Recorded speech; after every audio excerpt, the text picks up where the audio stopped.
muntanya, sobretot a la neu, encara que no tinguem encenedors, llumins, arrosseri, ni cap medi per fer foc, que diguem-ne modern, sempre podem fer foc amb el que trobem al nostre voltant. Avui veurem la forma de fer foc utilitzant els arbres que trobem al nostre entorn.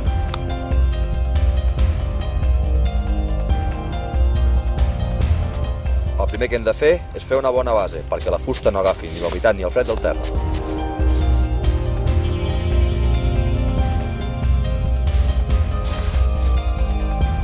Ara el que farem és aconseguir una fusta per fer la base, que hauria de tenir aproximadament el gruix del vostre dit gros. Necessitarem un taladre, amb el qual farem la fricció per aconseguir aquesta temperatura. Hauria de tenir aproximadament el tamany, el gruix del vostre dit.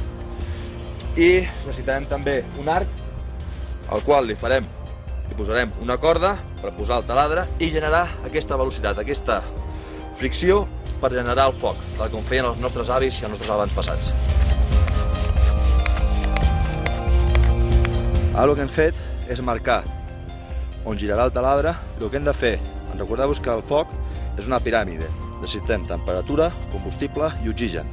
Per tal que entri l'oxigen, el que farem ara és un tall perquè reculli la serradura que nosaltres farem, pugui arribar al punt de calor on nosaltres tenim el taladre i li entri aire perquè es produeixi aquesta brasa.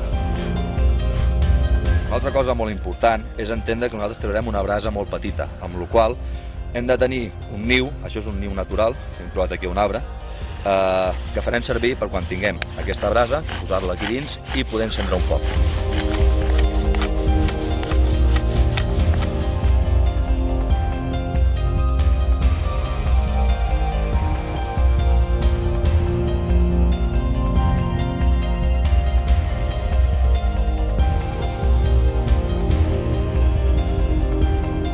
Perquè després riguin dels troglodites.